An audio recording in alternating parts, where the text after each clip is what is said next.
চলে এসেছি। আজকে আমি আপনাদেরকে দেখাবো গুড়ামের রেসিপি। গুড়াম কিভাবে আপনারা বানিয়ে অনেক দিন পর্যন্ত স্টোর করে রাখতে পারবেন সেই রেসিপিটা আজকে আপনাদের সঙ্গে শেয়ার করব। তো চলুন বন্ধুরা, আমগুলো কেটে নিই আর রেসিপিটা আপনাদের সঙ্গে শেয়ার করি। দেখুন বন্ধুরা, বেশ অনেকগুলো আম পেড়ে নিয়েছি আর আমগুলোর সাইজ দেখুন বেশ বড় বড়। তো চলুন এবার আমগুলোকে সব থেকে প্রথমে আগে ধুয়ে নেব।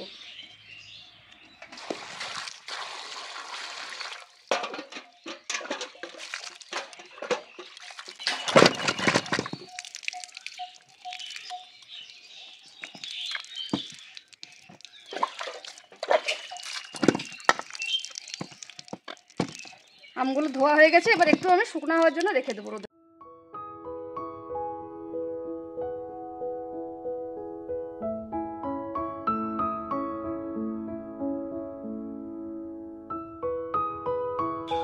আমগুলো ধুয়ে আমি একদম জল ঝরিয়ে নিয়েছি। দেখুন বন্ধুরা, আমগুলোর গায়ে কিন্তু একদম জল নেই, আমি রোদে দিয়ে হালকা একটু শুকনো করে নিয়েছি। বন্ধুরা, যত রকমের আচার আছে গুড়াম কিন্তু সব থেকে লোভনীয়।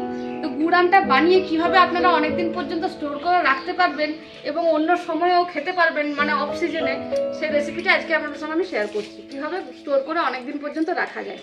তো চলুন আমগুলো সব থেকে প্রথমে একটু ছুলে নেব। গুড়ামে কিন্তু খোসা থাকলে খেতে ভালো লাগে না।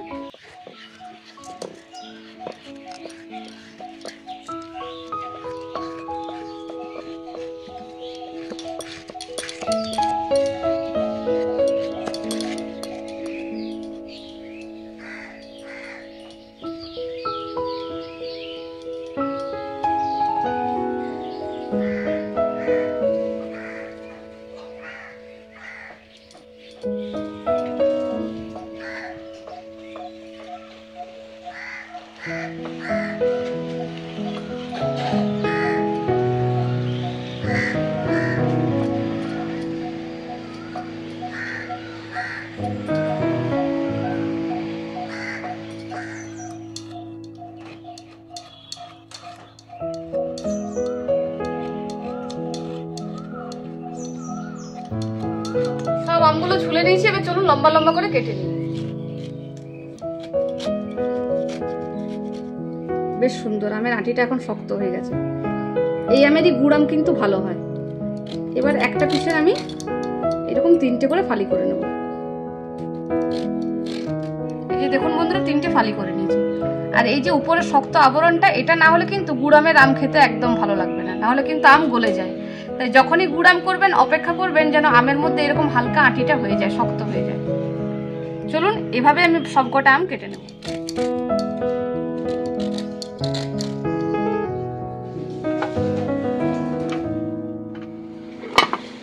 দেখুন বন্ধুরা, আমার সব আমগুলো কাটা হয়ে গেছে। প্রত্যেকটা আম আমি একই রকম করে বেশ লম্বা লম্বা করে কেটে নিয়েছি। চলুন এবার গুড় আমটা বানিয়ে নিই। বন্ধুরা, গুড় আমটা বানাবো তাই আমি একটা সব থেকে প্রথমে ভাজা মশলা রেডি করে নিচ্ছি। তার জন্য দিয়ে দিচ্ছি 4টে শুকনো লঙ্কা আর দিয়ে দিচ্ছি 1.5 চামচের মতো পাঁচফোড়ন।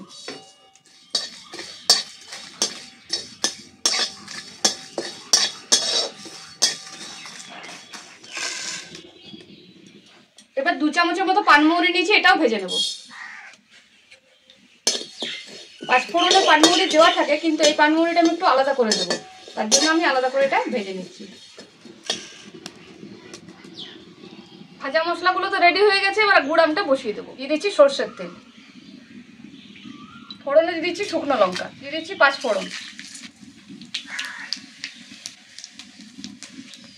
ফোড়নটা ভালো করে ভাজা হয়ে গেছে, এবার কেটে রাখা আমগুলো দিয়ে দেবো।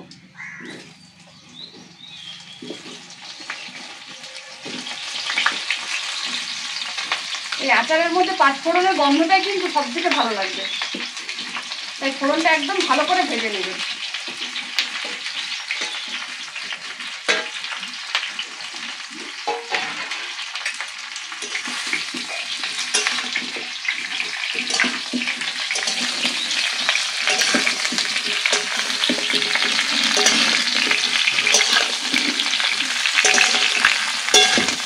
গুড়াম করলে বন্ধুরা আমগুলো রোদে দেওয়ার কোনো দরকার হয় না, কিন্তু মনে রাখতে হবে যেন আমগুলোতে একটু জল না থাকে। আম সঙ্গে সঙ্গে কেটে পড়ো, গুড়াম বানানো যায়।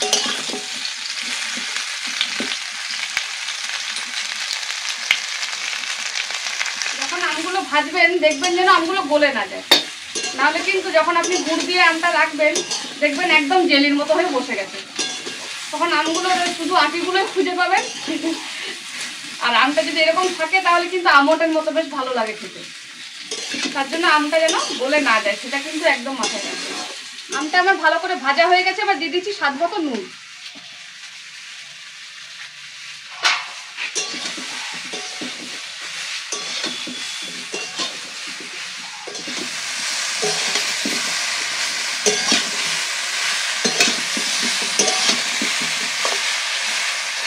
এবার দিয়ে দেবো সামান্য একটু হলুদের গুঁড়ো, খুব সামান্য একটু দেবো, দিচ্ছি একটু কাশ্মীরি লঙ্কার গুঁড়ো।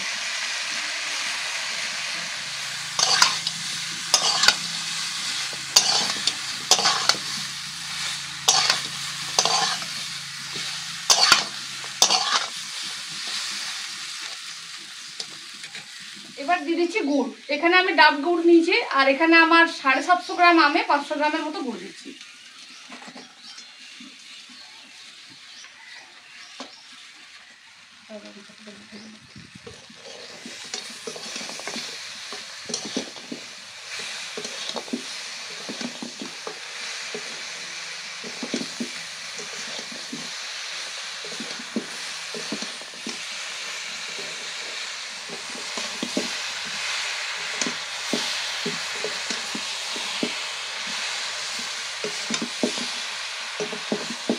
এই গুড়টাও গলতে থাকবে আর আমটাও ততক্ষণে সেদ্ধ হয়ে যাবে।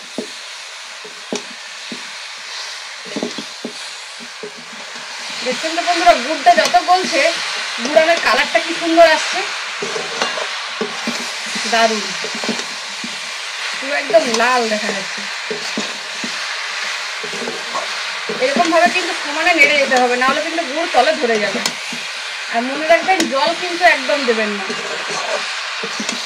নাহলে কিন্তু গুড়াম 1 সপ্তাহের মধ্যেই নষ্ট হয়ে যাবে।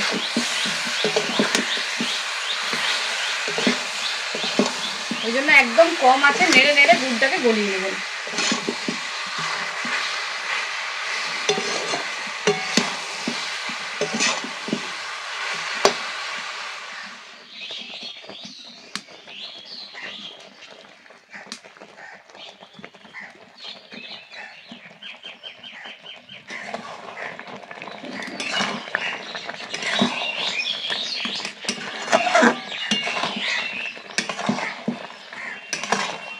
দেখুন গুড়টা কিন্তু পুরো গলে যাচ্ছে, আর সামান্য একটু ফুটিয়ে নামিয়ে নেবো। দেখুন বন্ধুরা, আমটার কালারটা কিন্তু একদম চেঞ্জ হয়ে গেছে, এর মানে কিন্তু আমটা সেদ্ধও হয়ে গেছে। চলুন এবার আমি কিন্তু নামিয়ে নেবো, বেশি ফুটালে কিন্তু আমগুলো একদম গলে যাবে, ঠান্ডা হলে অনেকটা বসে যাবে, তাই এরকমই আমি নামিয়ে নিচ্ছি। দেখুন বন্ধুরা, এই যে গুড় দেওয়ার জন্য ঝোলটা হয়েছে, এটা কিন্তু খেতে দারুণ লাগবে, এই জন্য আমি একটু ঝোলঝোলি নামিয়ে নিচ্ছি। চলুন হয়ে গেছে, এবার নামিয়ে নেব।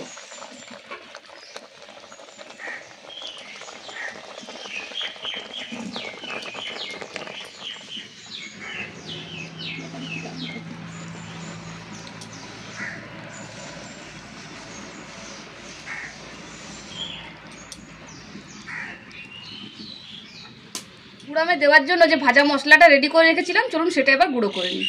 তো সব থেকে প্রথমে আমি মৌরিটা গুঁড়ো করে নেব।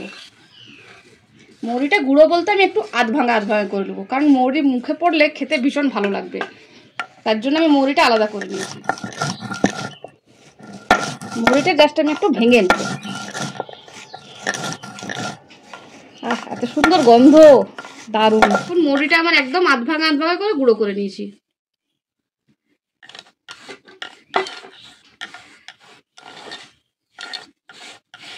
এবার 5 ফোড়ন আর শুকনো লঙ্কাটা গুঁড়ো করে নেব।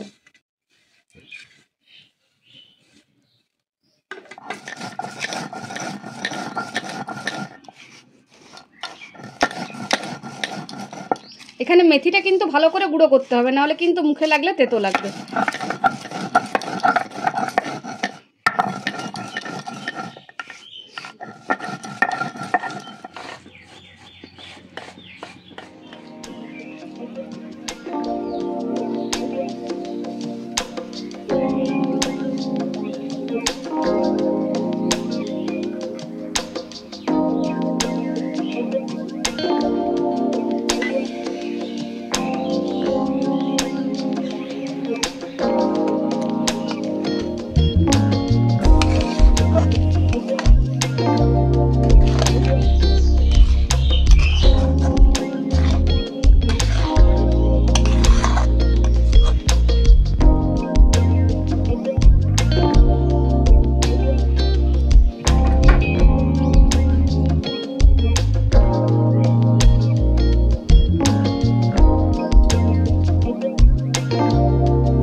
ম্যাঙ্গো জেলি খেয়ে দেখো একবার।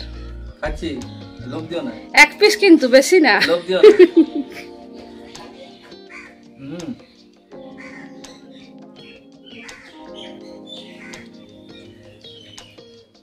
দারুন। এমন নামের টেস্ট, কথাবার্তা বন্ধ হয়ে গেছে সত্যি। আর পিস খাই।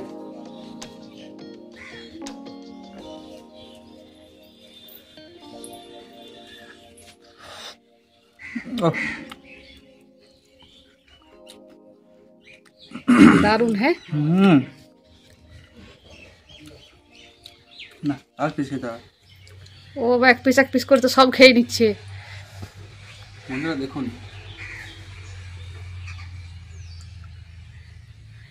খাচ্ছি এটা। হ্যাঁ, লোভ দিও না কিন্তু।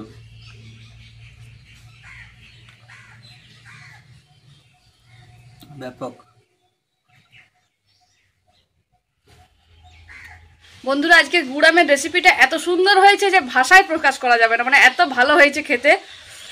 দেখলেন তো আপনার দাদার হাত থেকে বাটি আমাকে ছিনিয়ে নিতে হয়েছে। না, সত্যিকারে ভালো হয়েছে বন্ধুরা, না হলে ছাড়তে চাইছে না, এত সুন্দর হয়েছে।